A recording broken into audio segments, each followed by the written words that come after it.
안녕하세요. 저는 두돌된 딸을 키우는 40대 여자입니다. 평소 즐겨 듣는 채널에 제 사연이 소개될 거란 생각만으로도 괜스레 떨려오네요. 그럼 시작해 볼게요. 저와 남편은 10년차 부부였습니다. 연애도 오래 했던 터라 느끼기엔 20년은 좋게 산 부부 같은 느낌이었어요. 풋풋 설렘 이런 단어와는 거리가 멀었지만 저희만 느낄 수 있는 특유의 그 편안함이 전 좋았어요. 남편과 전 자연 임신이 되지 않아 병원에 가서 검사도 받고 시험관 시술도 병행했지만 임신이 되지 않았어요. 거듭된 실망과 실패에 저흰 지쳐갔어요. 그럴 때마다 남편과 저는 서로를 보듬어 주었고 지난 10년 동안 크게 싸운 적이 없었죠. 그만큼 눈빛만 보아도 잘 알고 자신보다 서로를 위해 배려한다고 생각했어요. 남편과 저 사이엔 애틋함이 감미된 우정이 있다고도 생각했죠. 한없이 괜찮다며 잘 될 거라고 하는 남편과는 달리 아버님은 한없이 절 구박했어요.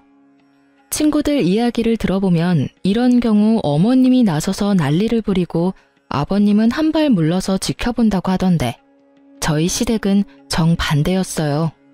며느리 사랑은 가뿐히 버려버린 아버님은 고약하기가 하늘을 찔렀어요. 입만 떼셨다 하면 어쩜 그렇게도 주옥 같은 망언을 하시는지. 결혼 3, 4년 차까진 매번 아버님을 뵐 때마다 놀라움의 연속이었어요.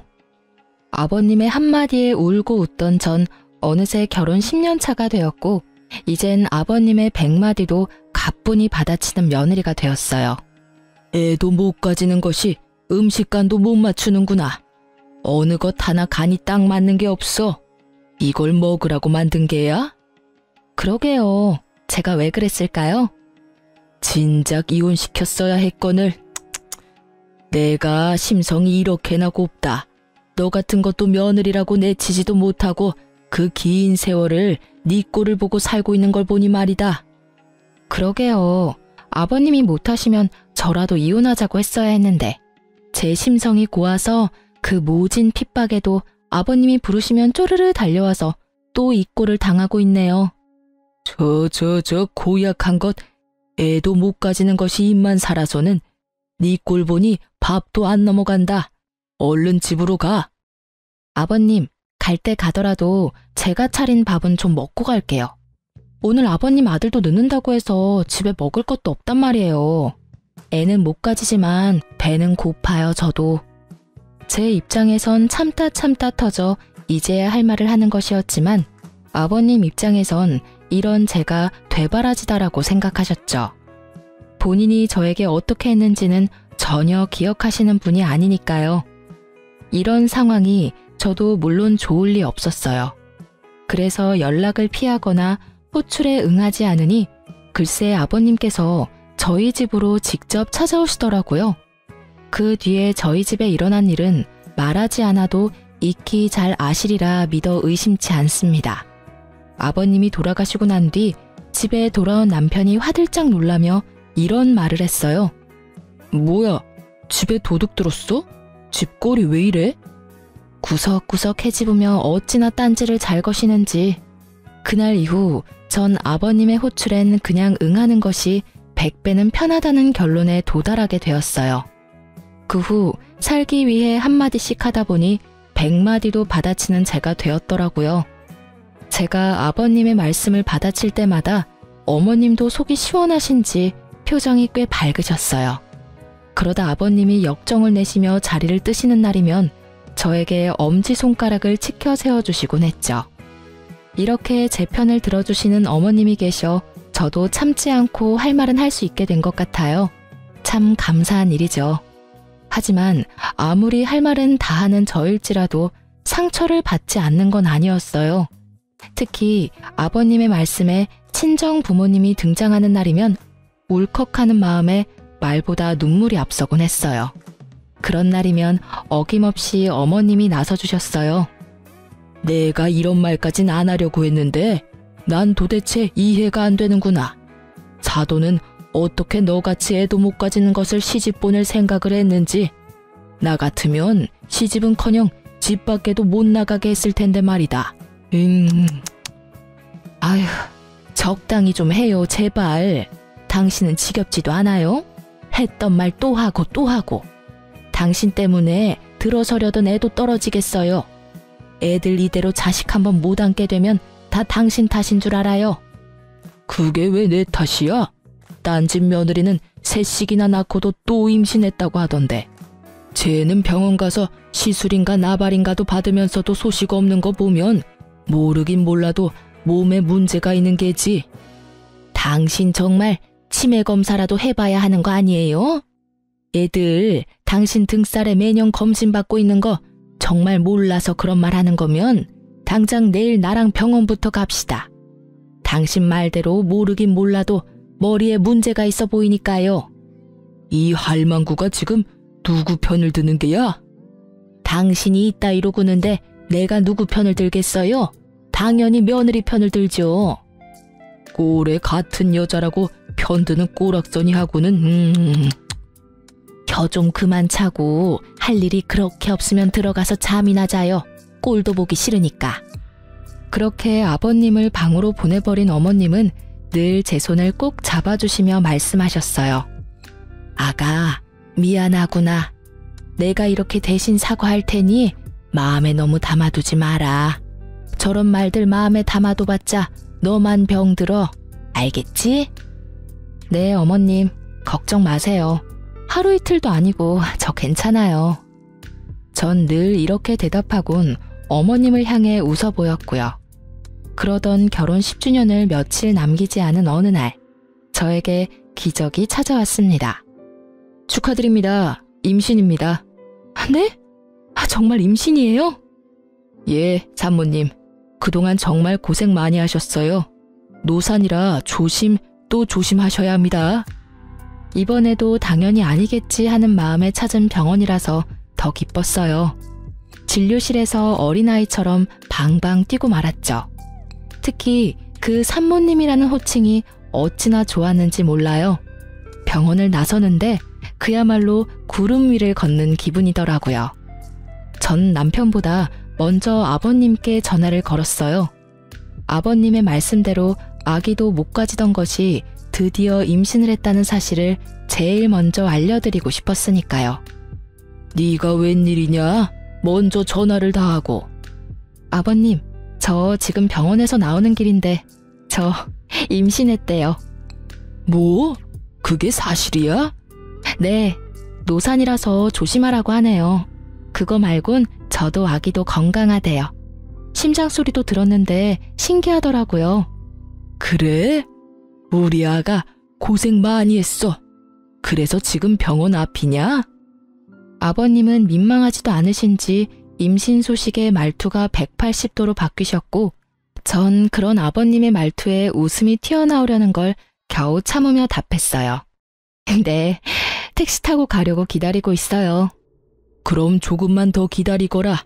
내가 데리러 갈 테니. 네? 아니에요. 병원 오는 날이라 아침 일찍부터 설쳤더니 피곤해서 빨리 집에 가서 눕고 싶어요, 아버님. 그러냐? 그러면 집에 가서 기다리거라. 내가 갈 테니. 혹시나 먹고 싶은 거 있으면 문자 보내놓으렴, 아가. 언제 들어봤는지 이젠 기억도 안 나는 호칭, 아가. 아버님은 저를 아가라 불러주시며 완전히 다른 사람이 되어 저를 대해주시더라고요. 달라도 너무 다른 언행에 당혹스럽기도 했지만 앞으로 펼쳐진 행복한 미래를 생각하니 꼭 나쁘지만은 않았어요. 이제 고생 끝, 행복 시작이라고 생각했던 것도 같아요. 아버님은 그날부터 임산부에게 좋다는 것은 다 사오셨고, 어머님은 조금이라도 무리를 하면 안 된다며 집으로 도우미를 불러주셨어요. 그리고 남편은 그동안 고생했다며 울더라고요. 당신 그동안 고생 많았지? 미안하고 고마워. 나만 고생했나 뭘? 당신도 고생했지.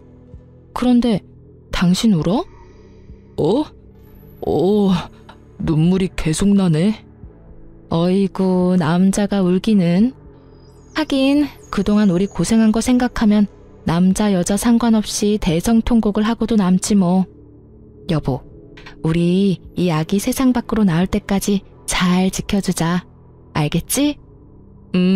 알겠어. 남편과 전 임신 전보다 애틋해졌다고 생각했어요. 그것이 제 착각이라는 걸 금방 알게 되었지만요. 어찌되었든 그때 전 행복했어요.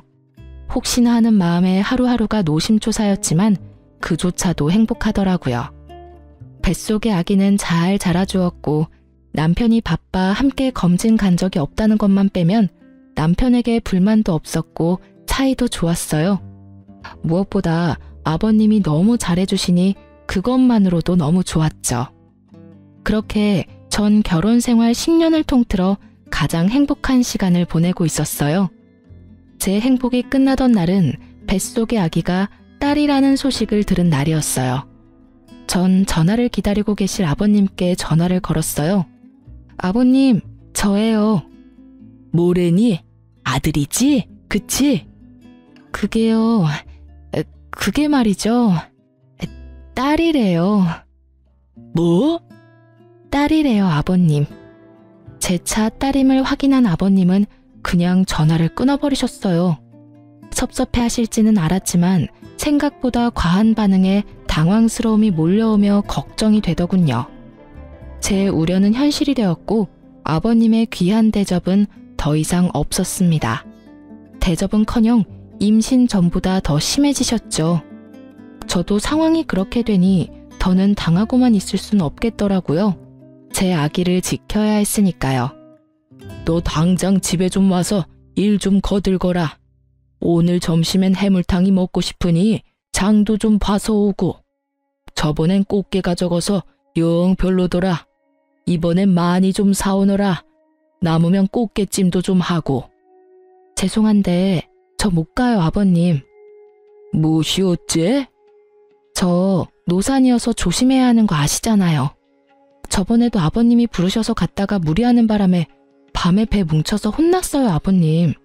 앞으로 아버님이 아무리 부르셔도 안 갈 거니 그런 줄 아시고 저 기다리지 마세요. 누가 들으면 아주 큰일이라도 한 줄 알겠구나. 그리고 임신했을 때일수록 많이 움직여야 한다. 잔말 말고 얼른 오지 못해? 네, 전 안 갈 거예요. 그리고 저 노산이라고 조심해야 한다고 집 밖에도 웬만하면 나가지 말라고 하신 건 다름 아닌 아버님이셨잖아요. 그땐 네 뱃속의 아기가 아들인 줄 알았을 때의 얘기고 지금은 상황이 많이 달라지지 않았느냐? 내가 왜 낳아봤자 아무짝에 쓸모도 없는 딸까지 신경 써야 하느냐 이 말이다. 정말 너무하세요, 아버님. 딸이든 아들이든 다 똑같은 아버님 손주라고요. 어떻게 이렇게까지 변하세요? 처음엔 그렇게 귀하게 대해주시더니 이젠 온갖 굳은 일은 다 시키시잖아요. 그때 이야기는 꺼내지도 마라. 그 뱃속에 든 것이 딸인 줄도 모르고 몸에 좋다는 것 다 갖다 먹인 거 생각하면 장기가 다 꼬이는 기분이니까. 아, 그러세요? 그럼 제가 더더욱 가면 안 되겠어요, 아버님. 딸이나 가진 제가 아버님 앞에서 얼쩡거리다가 진짜 아버님 장기라도 다 꼬여버리면 어째요? 뭐야? 너 지금 나한테 악담 퍼붓는 게야? 아니요. 진심에서 나오는 걱정이에요. 그럼 저 배가 또 뭉쳐서 쉬어야겠어요. 들어가세요, 아버님. 전화를 끊어버린 전 아버님이 또 찾아오시진 않을까 걱정스러웠지만 다행스럽게도 어머님이 잘 막아주셨는지 그런 걱정은 덜 수 있었어요. 하지만 혹시나 하는 상황이 있을 수도 있으니 남편에게도 말을 했어요. 여보, 잠깐 얘기 좀 해. 중요한 얘기야? 내일 하면 안 될까? 나 오늘 좀 피곤한데. 중요한 이야기야. 저의 단호함에 남편은 귀찮아 죽겠다는 얼굴로 제 옆에 앉더군요. 뭔데? 당신이 아버님께 전화 좀 해줘. 우리 아기 여자인 거 아시고 나선 나한테 또 시작하셨어. 아니, 더 심해지셨어. 노산이라고 또 조심해야 한다고 난리치실 때는 언제고 요즘엔 틈만 나면 불러서 일 시키신다고. 오늘 또 전화와서 난리치시길래 난 앞으로 못 간다고 그랬으니까 당신이 전화해서 무사히 출산할 때까지 나 좀 괴롭히지 마시라고 해줘. 당신이 못 간다고 했으면 됐지. 나까지 굳이 전화해서 그런 말을 해야 해? 당신 기억 안 나?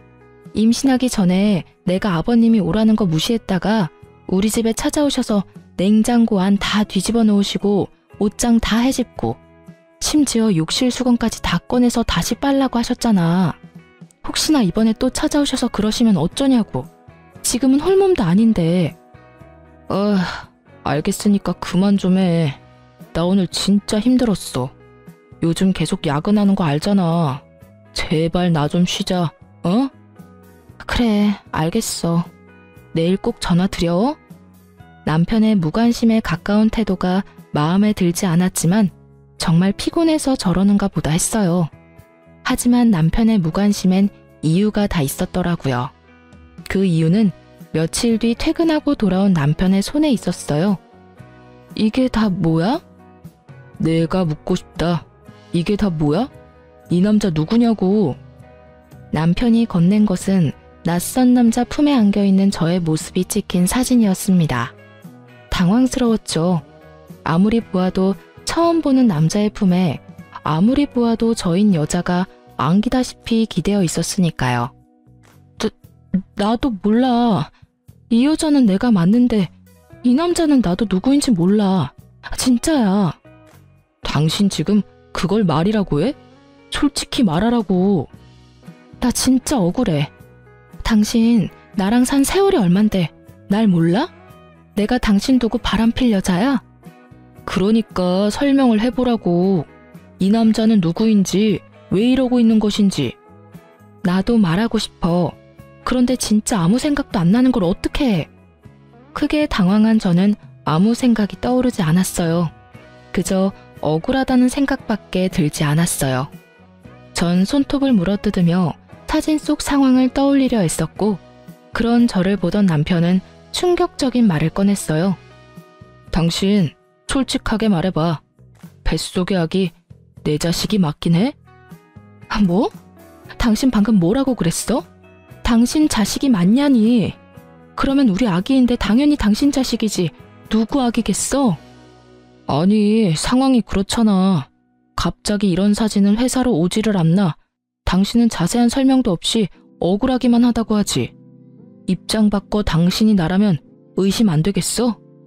나 이 사진 보는데 진짜 당신한테 배신감도 들고 믿을 수도 없어서 당장 이혼하고 싶은 거. 우리 함께한 세월이 있으니 마지막으로 변명이라도 들어보려고 온 거야. 그런데 아무 말도 못하는 당신 보니까 정말 실망스럽다. 전 정말 억울해 미칠 것만 같았습니다. 정말 기억이 안 나서 할 말이 없는 것인데 없는 기억을 만들어낼 수도 없는 노릇이고 너무 억울하더라고요. 아무 말도 하지 못하고 남편이 하는 말만 죄인처럼 듣고 있던 그때 제 머릿속에 번쩍하고 기억 하나가 스쳐가더라고요. 사진 속 그날의 기억이요. 전 최대한 차분히 그날의 기억을 남편에게 전달하려 애썼어요. 아, 나 기억났어.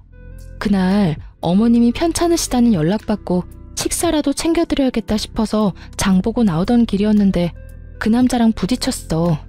그 바람에 장본 걸 다 떨어뜨렸고 급하게 줍고 일어나는데 갑자기 너무 어지러운 거야. 당신도 알잖아. 나 임신하고 빈혈 심해진 거. 내가 갑자기 비틀거리니까 그 남자가 부축해주더라고. 나도 너무 어지럽고 쓰러질 것 같아서 모르는 사이에 기댄 것 같은데 그 타이밍에 이런 사진이 찍혔나 봐. 그러고 나서 그 남자가 가방에 임산부 배지를 보고선 날 부축해서 택시 타는 곳까지 데려다 주더라고. 정말 그게 다야. 남편은 헛웃음을 지어 보였지만 사진의 진실은 이것이었어요.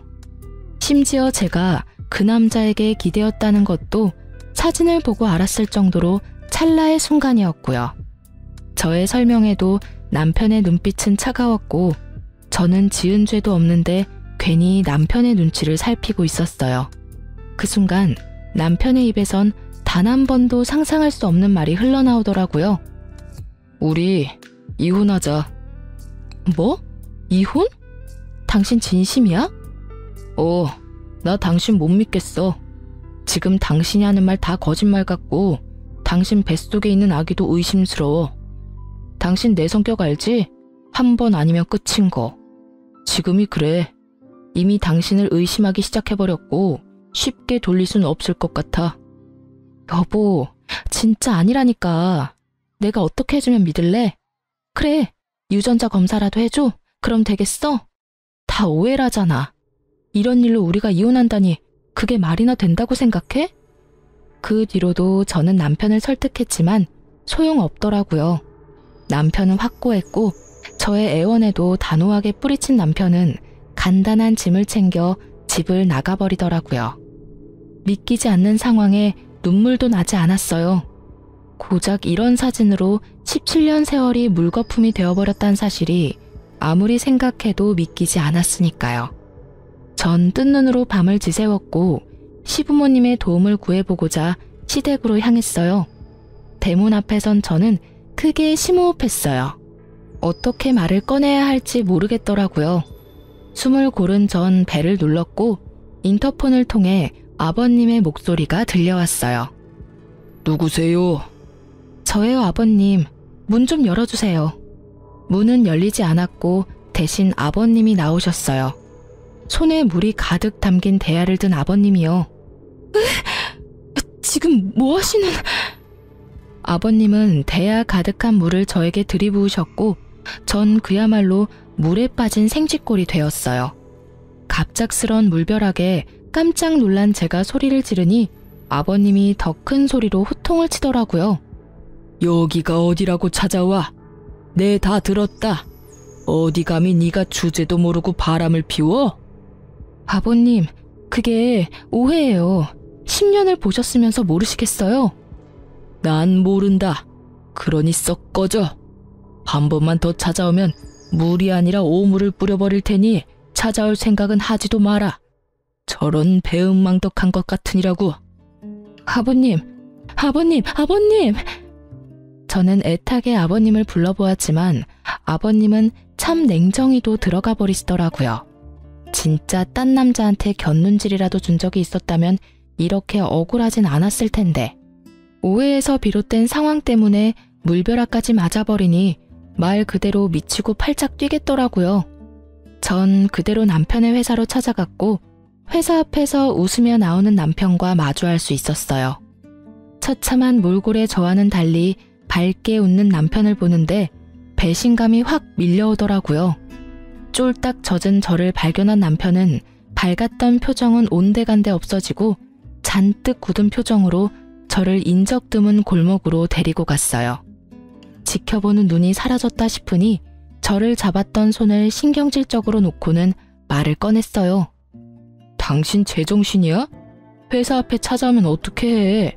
그것도 이 꼴을 하고선 누구 개망신 주려고 작정한 거야? 도대체 생각이 있어 없어? 당신은 지금 당신 망신당할 걱정밖에 안 돼? 내가 어쩌다 이렇게 홀딱 젖었는지 우리 아기는 괜찮은지 그런 걱정은 전혀 되지 않는 거야? 내가 바람 피운 당신이랑 누구 자식인지도 모르는 아기 걱정까지 하길 바라는 거야? 나한테 너무 과한 걸 바라는 거 아니야? 오해라고 했잖아. 아니라고. 난 정말 아니라니까? 당신 이러는 거 진짜 사람 질리게 하는 거 모르지? 뭐? 사실 이젠 그 사진이 오해든 아니든 상관없이 당신이란 여자랑 더 못 살 것 같아. 부부 사이에 믿음이 없는데 어떻게 같이 살아? 몸도 무거운데 괜히 고생하고 다니지 말고 그냥 이혼해. 마지막 부탁이야. 그럼 나 가볼게. 남편과 저 사이엔 그래도 우정 정도는 남았겠지 했는데 냉정하게 돌아서는 남편을 보니 저도 오만정이 떨어지더라고요. 그러면서 모든 상황이 받아들여지며 그제야 눈물이 나기 시작했어요. 전 그대로 주저앉아 배를 감싸 안고 울었어요. 저보다 아기가 더 불쌍해 눈물이 멈추지 않더라고요. 하염없이 울고만 있던 그때 어떤 남자가 다가왔어요. 전 인기척에 고개를 들었고 그 남자의 얼굴을 확인하는 순간 자리에서 벌떡 일어설 수밖에 없었어요.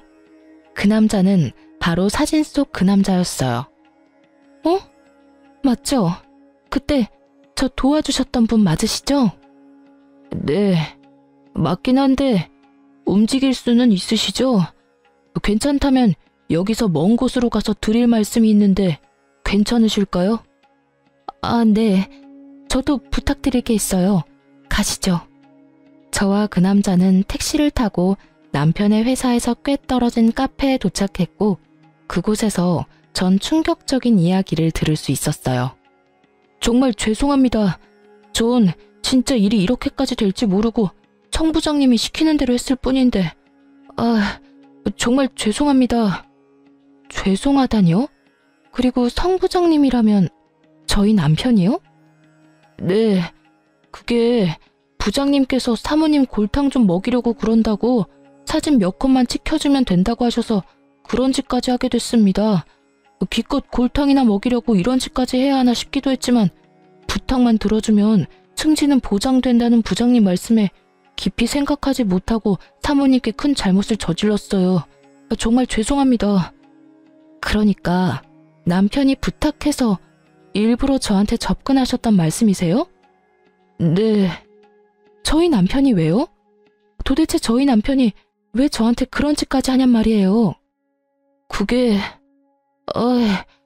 그 뒤에 안 사실인데 알고 보니 성 부장님 저희 회사 신입사원이랑 바람을 피우고 계시더라고요. 저도 정말 몰랐어요. 우연히 두 사람 손잡고 가는 모습을 보고 저도 정말 많이 놀랐어요. 그래서 어떻게 해야 하나 고민하는 와중에 오늘 사모님 모습을 보는데 이대로는 안 되겠다 싶어서 말씀드리게 됐어요. 정말 죄송합니다. 갑자기 변한 남편의 태도가 모두 이해가 되며 퍼즐이 완성된 느낌. 남자의 말에 의하면 남편과 상간녀의 관계는 제가 임신하기 전부터 시작된 것 같다고 했어요. 상간녀는 당연히 남편이 유부남인 걸 알고 시작했고 회사 내에서 두 사람의 관계를 아는 사람은 본인뿐이라고 하더라고요.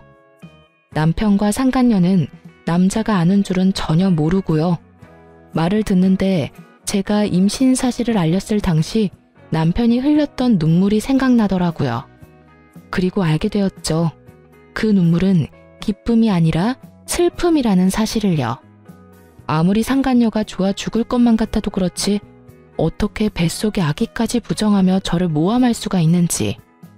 제가 알던 남편의 모습과는 달라도 너무 다른 모습에 충격이 컸어요. 하늘이 무너진다는 기분이 이런 기분인가 싶었어요. 한참을 멍하니 있던 저는 남자의 계속되는 사과에 겨우 정신을 차리고 말했어요. 그렇게 미안하면 제 부탁 좀 들어주세요. 아니, 들어주셔야 할 거예요. 어떤 부탁이요? 제 남편하고 그 여자 함께 있는 모습 사진 찍어서 저한테 좀 보내주세요. 이대로 이혼하기엔 제가 너무 억울해서 안 될 것 같아서요. 그쪽이 도와주면 제 억울함이 많이 풀릴 것 같은데 할 수 있겠어요? 네, 알겠습니다. 제가 한 짓도 있으니 제가 앞으로 사모님의 조력자가 되어드리겠습니다. 제가 불쌍했던 남자는 그렇게 저의 조력자가 되었고 그날 이후 저에게 큰 도움이 되었어요. 집으로 돌아온 전 따뜻한 물에 몸을 녹이고 따뜻한 차도 마셨어요. 그리곤 남편에게 전화를 걸었죠. 왜 또? 날이 선 남편의 반응에 당장이라도 욕이 나올 것 같았지만 전 더 큰 통쾌함을 위해 꾹 참고 대답했어요. 이혼하자. 당신 소원대로 이혼해 줄 테니까 우선 집에 들어와. 이번 주는 나도 바쁘고 다음 주에 법원 가자. 법원 가기 전까진 집에 들어와서 남편으로 해야 할 도리를 다해. 당신이랑 나랑 연애까지 다 합치면 17년인데 이대로 끝내는 건 함께한 날들에 대한 예의가 아니지 않아? 그래. 내가 집에만 들어가면 확실하게 이혼은 하는 거지? 당신이 이혼하지 말자고 울고불고 매달려도 할 거니까 집에나 들어와. 그리고 이 집은 내가 가질게. 이 집 살 때 내 돈이 더 들어갔던 거 기억하지? 나머지 당신 돈은 내가 10년 동안 당신 집에 일해준 노동비, 일시불로 결제했다고 생각해. 괜찮지? 그래. 그러자. 그럼 다음 주에 법원 가는 걸로 알고 있을게. 이혼이 급한 남편은 제 요구를 받아들였고 전 쉽게 집을 챙길 수 있었어요. 그날 저녁 남편은 11시가 넘어서야 집으로 돌아왔고 거실 소파에서 자더군요. 전 잠든 남편을 재차 살피곤 조용히 남편의 휴대전화를 들고 방으로 들어왔어요. 당연히 비밀번호가 설정되어 있었지만 문제가 될 것이 없었어요. 저에겐 든든한 조력자가 있었으니까요. 저의 조력자는 제가 비밀번호 때문에 고민하자 자신에게 맡겨달라 하더니 하루 종일 남편을 쫓아다닌 것인지 그날 저녁 비밀번호를 알아내 알려주더라고요. 그 덕분에 저는 남편의 비밀번호를 손쉽게 풀어 증거를 수집할 수 있었어요. 문자를 살펴보던 저는 예상치 못한 대화를 보게 됐어요. 그것은 남편과 아버님의 대화였는데 내용이 충격 그 자체였죠. 알고 보니 아버님은 남편에게 여자가 생긴 것을 진작 알고 계셨고 제가 임신을 하니 정리하라고 하셨다가 뱃속의 아기가 딸임을 아시곤 저희의 이혼을 부추기다 못해 저를 모함할 계획까지 친히 세워주셨더라고요. 대화를 나눈 시간을 보니 주로 어머님이 주무실 때였고 통화는 주로 어머님이 문화센터에 계실 시간에 한 것을 보아하니 오로지 두 사람의 계획임을 알 수 있었죠. 여자한테 미쳐서 자식을 부정하는 남편이나 손자한테 미쳐서 며느리를 함정에 빠뜨리는 아버님이나 정상이 아니기는 매한가지였죠. 어쩜 그렇게 뻔뻔할 수 있는지. 사건의 전말을 다 알게 된 저는 분노의 힘으로 차곡차곡 증거를 모았고 법원에 갈 때쯤에 증거가 차고도 넘치는 상태가 되었어요. 결전의 날이 되었고 전 남편과 함께 법원으로 들어가기 전 카페에 들러 마지막 인사를 나누기로 했죠. 나 같은 놈 있고 행복하게 잘 살아. 남편 놈은 인재야 죄책감이라도 느껴지는 것인지 눈물을 글썽이더라고요. 이젠 참을 필요가 전혀 없는 저는 이제껏 모았던 사진을 남편 놈의 얼굴에 던지며 말했어요. 눈물 떨어뜨리기 전에 이거부터 봐. 이게 뭐야? 뭐긴 뭐야. 사실 바람은 네 놈이 피고 있었다고 뒷받침해주는 증거들이지. 그게 무슨 말이야. 바람이라니. 말도 안 되는 소리 그만하고 이제 법원 가자. 이혼해야지. 얼굴에 핏기라곤 없는 남편 놈은 발뺌하기 시작했고 전 나머지 증거들도 보여주었죠. 이건 너랑 그 여자랑 나눈 대화. 이건 네 사진첩에 있던 두 사람의 다정한 모습. 이건 너랑 네 아버지가 나눈 대화. 이래도 발뺌할 거야? 이게 다 너 때문이잖아. 그러게 10년 동안 안 되던 임신이 왜 갑자기 돼서는 날 이렇게까지 하게 만들어? 그냥 임신을 이유로 이혼하게 됐으면 얼마나 좋았냐고. 왜 임신으로 내 발목을 잡냐고. 사실 진심 어린 사과를 했다면 위자료만 받고 이혼해 주려고 했어요. 17년이란 세월이 저의 마음을 약하게 만들었거든요. 하지만 끝까지 제 탓을 하는 남편을 보니 제가 약해질 필요가 없음을 깨달았죠. 무릎을 꿇고 싹싹 빌어도 모자랄 판국에 이 와중에도 내 탓을 한다고? 이제 보니 너 아버님을 많이 닮았네. 아주 뻔뻔하기가 하늘을 찌르고도 남겠어? 내가 그간 함께한 세월을 생각해서 적당히 하고 넘어가 주려고 했는데 너 하는 꼴을 보니 적당히 해선 안 될 것 같네. 일단 위자료는 당연히 받아낼 거고 상간녀 소송도 진행할 거야. 신입사원이라고 하던데 걔는 돈 좀 있어? 없으면 당신 대신 줘도 되니까 한 푼도 빼지 말고 다 내놔야 할 거야. 상간녀 소송? 꼭 그렇게까지 해야겠어? 꼭 그렇게까지 네가 했던데? 그러게 왜 이런 상황까지 만들어. 차라리 솔직하게 말했으면 이런 상황까진 오진 않았을 텐데. 어찌되었든 네가 원하는 이혼은 해줄 테니 돈 아끼지 말고 전부 내놔. 남편 놈은 저의 뜻대로 다 해줄 수밖에 없었고 그렇게 전 성공적으로 이혼을 할 수 있게 되었어요. 위자료가 입금되던 날 전 모든 증거를 남편의 회사로 보내버렸고 그냥 외도 사실도 공분을 살 짓인데 임신한 아내를 모함까지 하며 이혼하려고 했던 사실이 부장이라는 타이틀에 제대로 먹칠을 해버린 거죠. 회사에서 당장 해고 조치가 이루어졌고 두 사람은 사내 직원들의 입소문에 오르내리며 아주 화려한 퇴사를 하고 말았죠. 남편의 뻔뻔함이 부른 결과가 꽤 만족스럽더라고요. 자기 아들이 회사까지 쫓겨나는 상황이 되어버리자 전 시부가 머리 끝까지 화가 난 채로 왔어요. 이런 상황을 예상했던 저는 친정아빠에게 한동안 함께 있길 미리 부탁했고 드디어 제 한을 풀 날이 왔다고 생각했어요. 아무것도 모르는 전 시부는 현관문을 두드리며 온갖 욕을 퍼부어대셨고 아빠는 현관문을 열자마자 며칠 전부터 채워두셨던 물 양동이를 아버님의 머리 위로 부어버리셨어요. 그리곤 제가 들은 말을 그대로 돌려주셨죠. 썩 꺼지지 못해? 여기가 어디라고 찾아와서는 남의 집 귀한 딸한테 욕짓거리야 욕짓거리가. 다시 한번 찾아왔다간 물이 아니라 오물을 확 뿌려버릴 테니 2번 다신 찾아올 생각도 하지 마. 당장 꺼져! 풍채가 남다른 아빠의 호통에 전 시부는 겁에 질려 달아나더군요. 얼마나 무서우셨으면 발이 꼬여 2번이나 넘어졌는데도 벌떡 일어나 꽁지 빠지게 도망가시더라고요. 아버님이 다녀가시고 며칠 뒤 많이 수척해진 모습의 어머님도 찾아오셨어요. 어머님은 저에게 무릎을 꿇으시곤 용서를 구하시며 우시더라고요. 아가, 내가 대신 사과하마. 내가 자식을 잘못 키워서 네가 이런 몹쓸 짓을 당했어. 어머님, 이러지 마세요. 일어나세요. 아가, 네가 믿을진 모르지만 난 정말 몰랐단다. 2 사람이 그런 경악할 일을 꾸미고 있을 줄은 상상도 못했어. 알고 있어요. 그러니까 제발 일어나세요, 어머님. 저의 부탁에 어머님은 일어나셨고 저는 그런 어머님을 모시고 집안 소파에 앉혀드렸어요. 저의 손을 잡고 한참을 우시던 어머님은 어느 정도 진정이 되셨는지 목을 가다듬고 말을 꺼내셨어요. 나도 변호사 선임해서 이혼 진행하고 있어. 너한테 무슨 짓을 했는지 듣는데 도저히 그 영감이랑 살 수가 없겠더라고.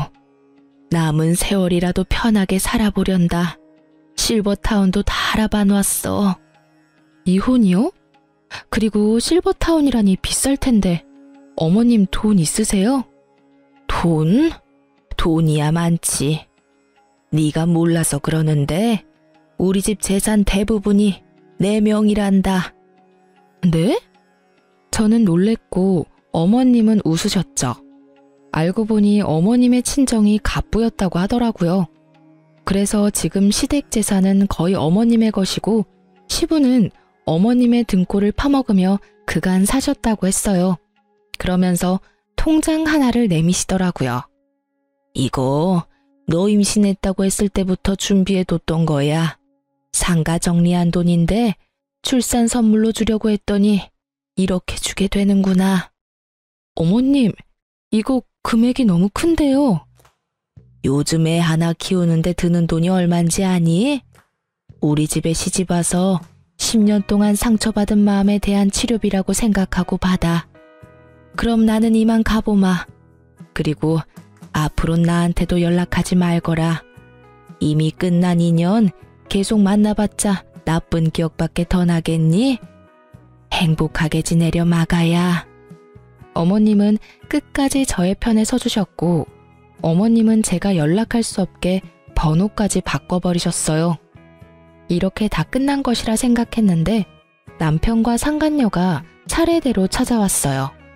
먼저 찾아온 것은 남편이었는데 이전과는 완전히 달라진 태도를 보이더라고요. 여보, 내가 다 잘못했어. 내가 미쳤었나 봐. 갑자기 이러는 이유가 뭐야? 그냥 문득 내가 미쳤었다는 생각이 들더라고. 우리 귀한 아기까지 버리고 그깟 여자가 뭐라고. 내가 그러면 안 되는 거였는데 나 진짜 반성 많이 했어. 나 한 번만 용서해주면 안 돼? 너 어머님 이혼하신다는 사실 알았구나? 그래서 이러는 거지? 아니야. 내가 널 모르니? 네 아버지도 어머님께 쫓겨날 것 같으니까 나한테 와서 이러는 거겠지. 이젠 좀 솔직해지지 그래? 그게 사실은 당신 말이 맞아. 2분 이혼하셨는데 아버지는 거의 가진 것도 없이 쫓겨나셨어. 거기다 나까지 쫓아내시더라고. 그래도 자식이라곤 나 하나밖에 없는데 어떻게 이러실 수가 있어. 정말 너무하셨잖아. 그렇지 않아? 그걸 왜 나한테 와서 물어? 네가 그렇게 좋아 죽고 못 사는 여자한테 가서 묻지. 그 여자랑은 진짜 헤어졌어. 상간녀 소송당하더니 애가 미쳐버리더라고. 그래서 이건 아니다 싶었는데 회사 잘리고 나선 연락도 안 돼. 뭐 어차피 헤어지고 당신한테 돌아오려고 했는데 잘 됐어. 사연을 들으며 바람 피운 남자들이 뻔뻔하게 굴 땐 저게 진짜일까? 하는 생각이 들었는데 그게 진짜이더라고요. 어쩜 이런 한심한 생각을 당연하다는 듯이 하는 것인지 한편으론 대단하다는 생각까지 들더라고요. 정신 좀 차려. 네가 다시 돌아온다고 하면 내가 두 팔 벌려 환영할 줄 알았어? 그 자신감은 도대체 어디서 나오는 거니? 뭐? 당신 나 없으면 꼼짝없이 우리 아기 혼자 키워야 하는데 자신 있어? 자신 없을 건 또 뭐야? 난 자신 있는데? 그리고 이제 와서 우리 아기? 네 자식 아니라고 할 때는 언제고 어디 뻔뻔하게 아기를 내세워. 나 진짜 침이라도 뱉고 싶은 걸 겨우겨우 참고 있거든? 그러니까 당장 좀 꺼져. 태교에 엄청나게 방해되니까. 뭐? 꺼져? 웃기지 마. 나 당신이 허락할 때까지 한 발짝도 안 뗄 거니까. 잊지 마. 여기 내 집이야. 그리고 나 지금 경찰에 신고할 거거든? 질질 끌려가도 괜찮으면 계속 있어. 난 상관없으니까. 전 남편이 보는 앞에서 112를 눌렀고 남편은 겁이 났는지 걸음아 나 살리라고 하고 도망가더라고요. 어쩜 도망치는 꼴이 전 시부와 똑같은지 피는 못 속인다라고 생각했네요. 그렇게 전 남편을 보내고 나니 그 다음엔 상간녀가 찾아왔더라고요. 사실 회사로 증거를 보낼 때 상간녀의 집과 그 부모님들이 일하는 학교로도 증거를 보냈었어요. 상간녀의 집은 교육자 집안이었는데 듣기론 이런 구설수를 제일 기피한다고 들었던 터라 고민 없이 증거를 보냈어요. 상간녀의 죗값은 그 부모가 알아서 주길 바랬으니까요. 저의 뜻대로 된 것인지 저를 찾아온 상간녀의 몰골은 엉망이었어요. 여긴 무슨 일이죠? 사모님, 제가 정말 잘못했어요. 저 부장님이랑 헤어졌어요. 그러니까 저 한 번만 용서해 주시면 안 될까요? 용서? 내 용서가 필요해서 여기까지 찾아왔니? 그게 사실은요. 계속해서 말끝을 흐리는 상간녀에게 전 단호하게 밀어붙였어요. 시간 끌지 말고 본론만 해. 그게 사모님이 저희 부모님 좀 만나주시면 안 될까요? 만나서 다 오해였다고 말씀 한 번만 해주시면 안 될까요? 뭐? 저 회사에서도 잘리고 집에서도 쫓겨났어요. 친구들 사이에서도 소문이 퍼져서 갈 데도 없다고요. 사람 하나 살리는 셈치고 저희 부모님 만나서 사모님이 저랑 부장님 사이 오해했었다고 한마디만 해주시면 안 될까요? 말도 안 되는 부탁을 하는 상간녀를 보는데 헛웃음이 나더라고요. 남편이나 상간녀나 생각이 어쩜 이렇게도 없는지. 그야말로 뻔뻔한 환상의 커플이다 싶었어요. 야, 생각을 좀 해봐. 내가 그런 부탁을 들어줄 것 같아? 제발요. 제가 이렇게 빌게요. 이렇게 빌든 저렇게 빌든 난 그 부탁 절대 들어줄 생각 따위 없어.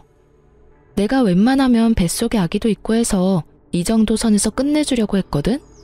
남의 인생 망쳐봤자 뭐하겠어. 그렇다고 해서 내 인생이 돌아오는 것도 아닌데. 그런데 너 이러는 꼴을 보니 안 되겠다. 이미 저한테 할 수 있는 건 다 하셨잖아요. 아직 더 하실 게 남았어요? 남았지. 지금까진 네가 가진 것들이 사라졌지? 앞으론 네가 가질 것들을 사라지게 할 거야. 난 앞으로 널 평생 쫓아다니면서 네가 한 짓들 다 알리고 다닐 거야. 네가 다시 취직을 하면 그 회사에 찾아가서 다 알릴 거고, 네가 결혼을 하면 그 결혼식장에 찾아가서 그 결혼 망쳐버릴 거야. 알겠어? 사모님, 꼭 그렇게까지 하셔야겠어요? 제가 이렇게 빌잖아요. 제가 불쌍하지도 않으세요? 그러는 넌 내가 불쌍하지도 않았어? 내 뱃속의 아기는 안 불쌍하더니? 그게... 여기서 울고 있지 말고 얼른 나가. 너희 부장님한테 했던 것처럼 너도 경찰에 신고해버리기 전에 내 눈앞에서 썩 꺼져. 끝까지 몰린 상간녀는 결국 울음을 터뜨렸고 전 꼴도 보기 싫어 상간녀를 내쫓아버렸어요. 사실 상간녀에게 말한 것처럼 평생 쫓아다닐 생각은 없어요. 저런 사람에게 제 남은 평생을 바쳐 복수하고 싶은 맘도 추호도 없으니까요. 다만 제가 그렇게 말함으로써 앞으로 상간녀에게 있을 축복의 날에 단 1초라도 불행을 줄 수 있다면 그걸로 족할 것 같았어요. 이로써 저의 복수는 끝이 났어요. 조력자에게 들은 말론 전 남편은 전 재산을 모아 시부와 함께 작은 집에 새들어 살고 있다고 하더라고요. 취업 준비는커녕 전화번호도 바꾸고 자취를 감춰버린 어머님을 찾아 헤매는데 온 시간을 허비하고 있다고 하네요. 아직 정신 차리려면 멀었다고 느꼈어요. 아마 지금 얻은 그 집에서 벗어날 순 없을 거예요.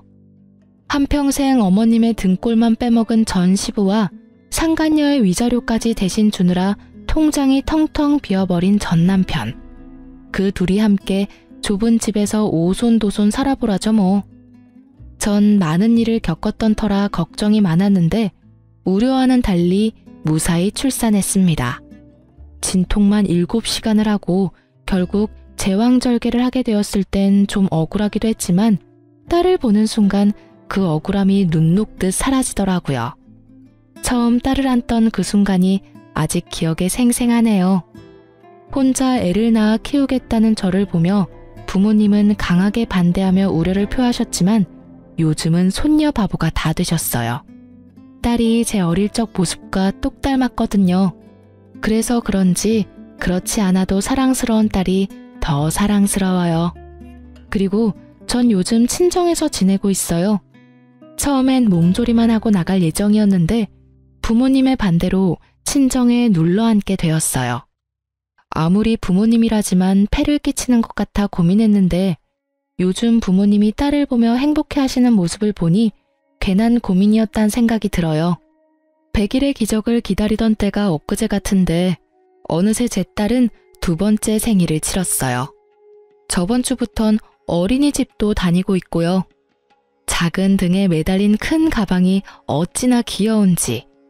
그런 딸의 모습이 요즘 저의 웃음 버튼이랍니다. 이제 저도 다시 세상에 나가보려고 해요. 그래서 요즘 딸이 어린이집 간 사이에 상가를 보러 다니고 있어요. 아파트 상가에 작은 반찬 가게 하나 차리면 좋을 것 같더라고요. 다른 건 몰라도 10년이 넘도록 시부의 까다로운 입맛을 맞춰 요리하다 보니 음식 하나는 기가 막히게 잘 만들거든요. 이혼할 당시 그런 생각을 많이 했던 것 같아요. 나 혼자 잘할 수 있을까? 혹시라도 딸이 날 원망하면 어떡하지? 이런 생각이요. 아직까진 딸의 생각은 알 수 없지만 다른 한 가지는 분명하게 말할 수 있어요. 전 혼자 잘해왔고 앞으로도 잘할 자신이 있어요. 생각지 못한 일이 생겨나 힘이 들 때도 있겠지만 그조차도 잘 이겨낼 자신이 차고도 넘쳐요. 이렇게 요즘 전 행복하답니다. 자존감이 바닥을 기던 예전보다 지금이 훨씬 더 행복해요. 앞으로도 더 행복할 거고요. 이로써 길었던 제 사연은 끝이 났네요. 저의 긴 하소연과 같은 사연 들어주셔서 감사합니다.